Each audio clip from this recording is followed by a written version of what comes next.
Bismillahirrahmanirrahim, par le nom d'Allah clément, miséricordieux. Madame, mademoiselle, monsieur, chère auditrice, chers auditeurs, chers élèves et abonnés, j'ai le plaisir de te retrouver aujourd'hui afin de poursuivre avec toi, durant cette 27e partie, notre thématique sur le mariage, une belle institution, mais avec qui?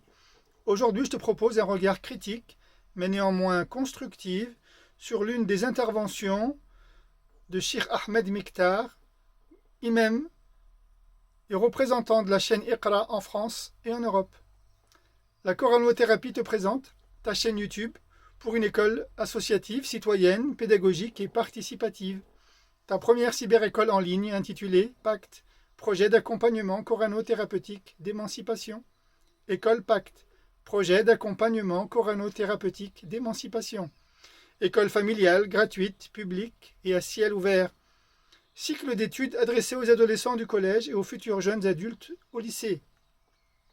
Effectivement, je m'octroie un droit de réserve concernant le commentaire d'une des interventions de Cheikh Ahmed Miktar, imam dans le nord de la France et représentant de la chaîne Iqra à l'échelle européenne. Une de ces interventions concernant la série des Fatawa, questions-réponses, datant de décembre 2016, et intitulée « Épouser une non-musulmane », dont voici à présent quelques extraits. Au sujet de se marier, l'homme se marie avec une chrétienne ou une juive, un certain nombre de ulama l'ont autorisé. D'autres, ils l'ont interdit. Moi, c'est quoi mon avis et ma conviction? C'est qu'il faut qu'on soit juste dans cette affaire. Nous avons un verset dans Surat al-Ma'ida, Surat la table servie, qui autorise aux musulmans de se marier avec les femmes faisant partie des gens du livre. Ils ont autorisation de se marier avec des femmes faisant partie des gens du livre, selon cet avis qui autorise ce mariage. Moi, ma conviction, c'est de suivre l'avis du grand savant parmi les Sahaba, Abdullah ibn Umar, qui lui, radiyallahu anhu, il a dit que le verset 221 de la sourate 2, Al-Baqarah, a abrogé le verset 5 de la sourate 5, sourate Al-Ma'ida. Ça veut dire quoi, il l'a abrogé? Ça veut dire que la règle législative dans le verset de sourate Al-Ma'ida qui autorisait aux hommes dans ces conditions de se marier dans la condition avec des femmes faisant partie des gens du livre, ce verset, cette règle-là a été abrogée par le verset 221 de la sourate Al-Baqarah, Tara, qui bien sûr parle des idolâtres. Très bien, comme tu as pu le constater, tu as écouté attentivement cet extrait, ce premier extrait que je vais à présent commenter. La question formulée de cette manière, savoir s'il est permis de ou s'il est interdit de, s'il est licite ou illicite, s'il est halal ou haram, suppose dans notre imaginaire que le Coran n'est ni plus ni moins qu'une espèce de code juridique qui tranche entre ce qui est légal et illégal. Cependant, le Coran n'est pas un livre de loi, il est surtout et avant tout un livre de vie, une source de réflexion, de méditation et d'inspiration, bien plus qu'un message contenant toutes les injonctions juridiques. La formulation de cette question qui tourne autour du licite et de l'illicite découle vraisemblablement d'une volonté certaine et exacerbée chez certains musulmans à vouloir faire cesser les multiplicités des avis, dont la divergence des savants à ce sujet irrite au plus haut point les intéressés par la diversité des réponses rendues. Et cela depuis plusieurs années. Cette question, comme tant d'autres dans cette catégorie, nous dévoile ô combien certains imams pratiquent un islam réducteur qui se résume seulement au halal et au haram. Dès lors, je te conseille de cesser de pratiquer le prêt-à-penser. Finalement, quelle doit être la mission d'un savant, d'un érudit des textes, d'un imam? Apprendre aux fidèles à penser par lui, ou bien nous apprendre à ne pas dépendre de lui, grâce à une méthodologie intellectuelle. Dans la cité, par exemple, quand on interroge un grand nombre de jeunes, et de moins jeunes. Je te demande d'essayer de réaliser ce micro-trottoir. La parole d'un savant passe bien souvent avant celle du Coran. La parole du Coran est bien souvent reléguée en second plan et la parole d'un savant en premier plan. Fais le test. L'extrait ci-dessus le démontre bien.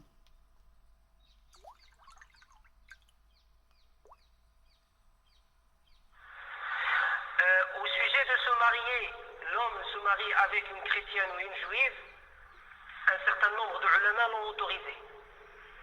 D'autres, ils l'ont interdit. L'extrait de la vidéo le montre bien. Le musulman peu cultivé ne lit pas suffisamment le Coran. Il ne va donc pas s'enquérir à la source pour aller faire sa propre recherche. Il s'abandonne bien souvent à la parole de celui qu'il considère comme savant. Toutefois, un savant n'est pas infaillible. Il existe bien un érudit toujours au-dessus de lui, comme le confirme la parole de Dieu. وَفَوْقَ كُلِّ ذِي عِلْمٍ عَلِيمٍ. Il y a effectivement au-dessus d'un savant un érudit plus sachant. Allusion ici à Dieu. Premier extrait donc. Au sujet du mariage avec une chrétienne ou une juive, un certain nombre de ulama l'ont autorisé, dit-il, et d'autres l'ont interdit. Première chose, la tournure de cette réponse laisse perplexe quant à l'étendue du pouvoir que s'attribuent les ulama. Deuxième chose, un ulama ne peut qualifier de son propre chef une chose de licite ou illicite qu'à condition de faire parler le texte coranique, sans quoi personne n'est autorisé à donner un avis religieux. Mais on se doit de toujours citer sa source et ses références. Et c'est ici le cas en l'occurrence. L'imam ne cite pas le contenu de sa référence. Troisième chose, le savant doit faire parler le texte pour faire taire la polémique et non pour l'amplifier. En l'occurrence, le Coran nous apprend ce qui suit dans la sourate 5, signe 5. Et les femmes chastes parmi les croyantes sont à présent licites, et les femmes chastes parmi celles qui reçurent les Écritures auparavant sont à présent licites. Et je te demande de vérifier par toi-même. Ainsi la parole de Dieu est supérieure à celle d'un savant, quel qu'il soit et quelle que soit son envergure, et cela sans aucun doute. Et l'inverse laisserait croire que le savant détiendrait trop de pouvoir. Il tomberait alors dans ce que l'on nomme communément un abus de pouvoir. Or le Coran, qui est la parole de Dieu par essence et par excellence, contrôle la parole de l'homme, quand bien même il est le plus érudit d'entre eux. Et Dieu merci, walillahi alhamd. Deuxième extrait, lorsqu'il dit « Moi, c'est quoi mon avis et ma conviction ?» Je te laisserai écouter s'il te plaît. Moi, c'est quoi mon avis et ma conviction? C'est qu'il faut qu'on soit juste dans cette affaire. Nous avons un verset dans Surat al-Ma'ida, Surat la table servie, qui autorise aux musulmans de se marier avec les femmes faisant partie des gens du livre. Ils ont autorisation de se marier avec des femmes faisant partie des gens du livre, selon cet avis qui autorise ce mariage. Moi, ma conviction, c'est de suivre l'avis du grand savant parmi les Sahaba, Abdullah ibn Umar, qui lui, radiyallahu anhu, il a dit que le verset 221 de la sourate 2, Al-Baqarah, a abrogé le verset 5 de la sourate 5. Bien. Première des choses, ne pas confondre, comme il dit, qu'il faut être juste. Il ne faut pas confondre justice et équité. La justice en religion émane de Dieu. Seul Dieu détient la justice suprême. Quant à l'équité, elle émane des hommes. Et il y a une différence entre les deux. Raison pour laquelle il faut se montrer prudent quand on commence par affirmer une conviction personnelle. Deuxième chose, il y a deux erreurs qui se sont glissées dans son argumentaire. Premièrement, ce n'est pas Abdallah ibn Omar qui déclare cela, mais les savants après les compagnons.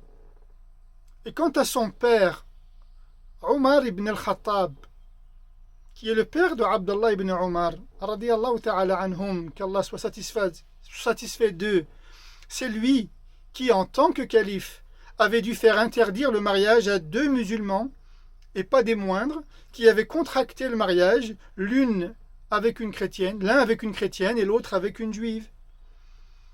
Et le motif leur a été signifié par le calife, de donner la priorité de mariage aux musulmanes pour ne pas encourager les autres fidèles à en faire autant, de peur de prendre le risque ensuite de voir les musulmanes être épousées par d'autres qu'eux. Mais en aucun cas son fils.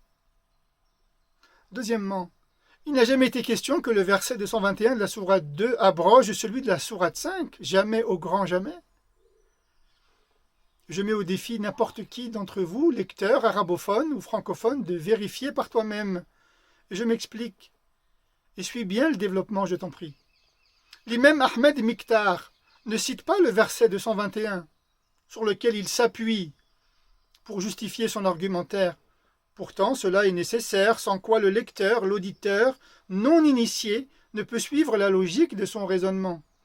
Voici donc l'essai de traduction du signe 221 de la sourate 2. Et ne prenez pas pour épouse les idolâtres, païennes, associatrices, jusqu'à temps qu'elles aient foi. Et une servante croyante est meilleure qu'une païenne au risque de vous émerveiller. Et ne donnez pas en mariage vos filles, vos femmes aux idolâtres, païens, c'est-à-dire polythéistes, associateurs, jusqu'à temps qu'ils aient foi.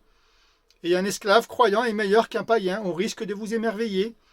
Cela invite au feu, et Allah invite au paradis et au pardon par sa permission. Ensuite, il met en opposition ce signe,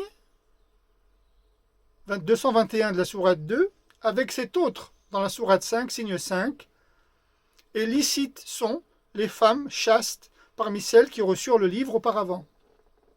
Puis il conclut en affirmant, très simplement, très modestement, que le verset 221 de la sourate 2 abroge le verset 5 de la sourate 5.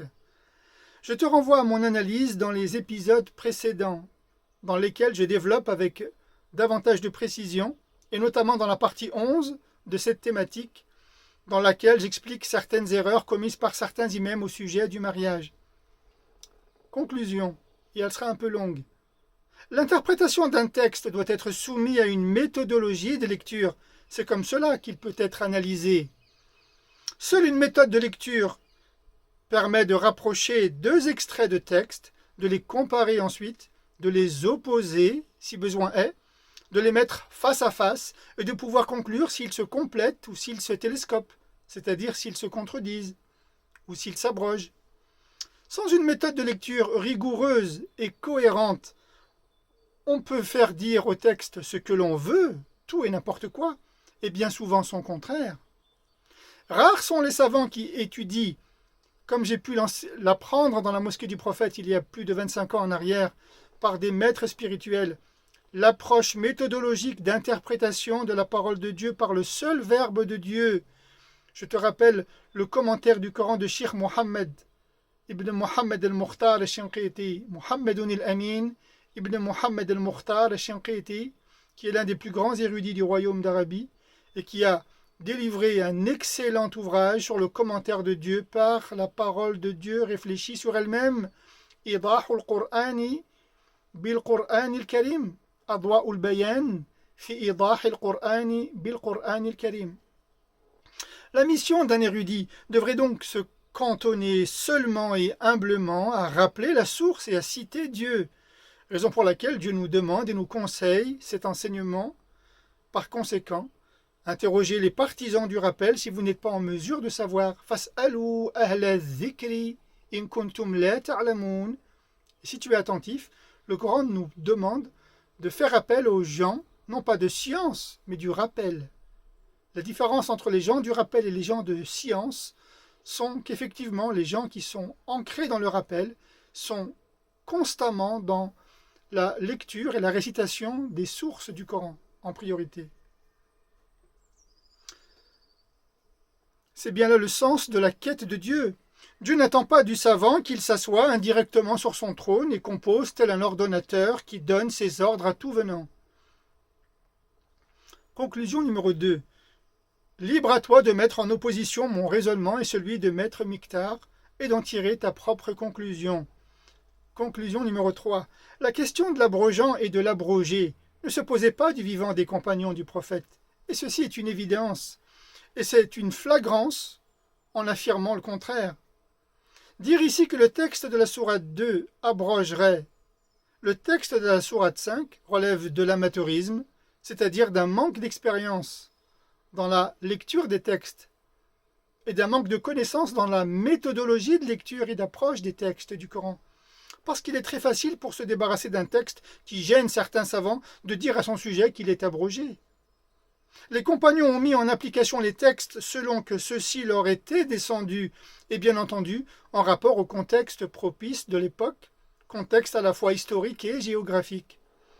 Historique parce que la révélation est descendue en relation directe avec les circonstances de l'histoire, liées soit à une situation de paix, de sécurité, ou à une autre liée à la guerre, ou encore liée à l'exil, c'est-à-dire à l'hégire.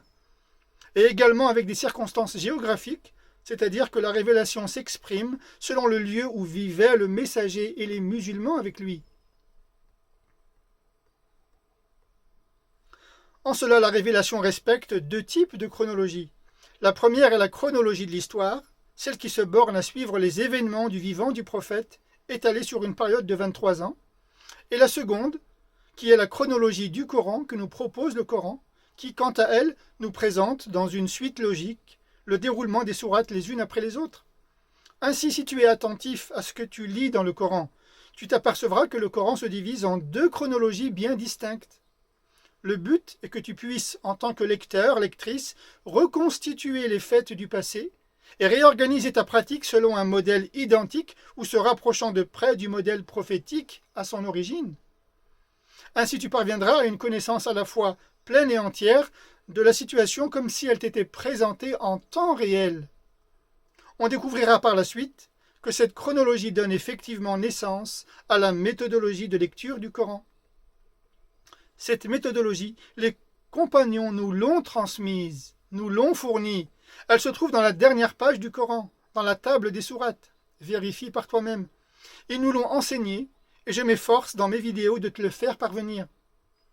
Parmi la bonne méthodologie de lecture des textes du Coran, lorsque deux extraits abordent le même sujet, ici en l'occurrence le mariage, l'ordre chronologique de passage d'un extrait est une donnée prioritaire sans laquelle l'interprétation est faussée, tronquée.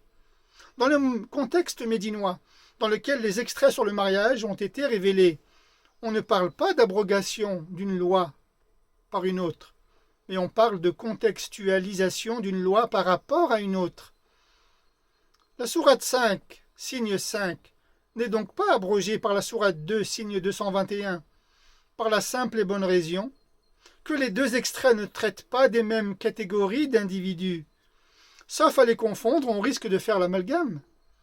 Mais si au demeurant ils traitent de la même thématique, c'est-à-dire le mariage, mais ils ne traitent pas des mêmes individus qui sont concernés par le mariage.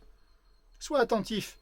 En revanche, les deux extraits se complètent et ne se contredisent pas. Le premier dans la sourate 2 fait allusion à l'interdiction du mariage avec les idolâtres, tandis que dans la sourate 5, celle-ci précise les modalités de mariage avec une catégorie des partisans du livre parmi les juifs et les chrétiens.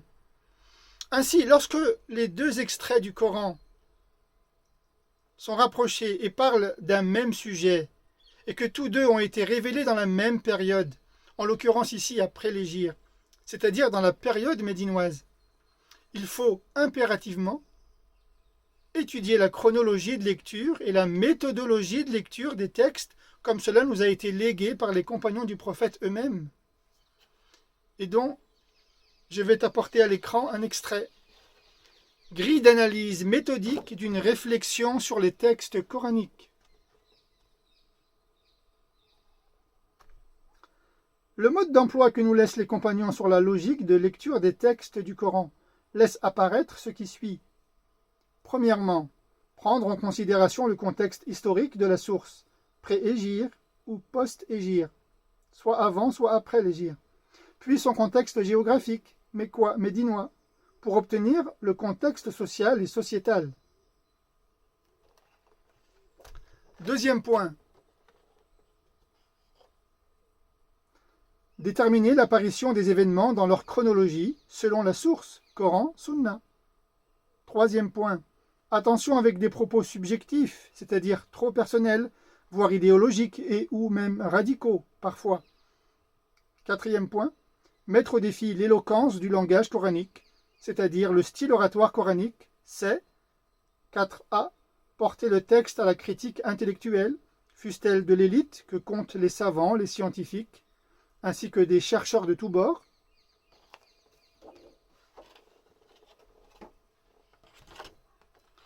4b,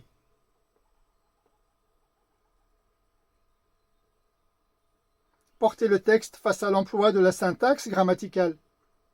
4c, porter le texte face à d'autres signes ou versets coraniques. Et c'est ce qui nous intéresse ici aujourd'hui.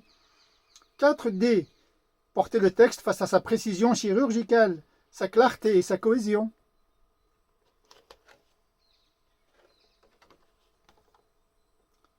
4e, porter le texte face à l'étendue de son champ d'application, mécois médinois.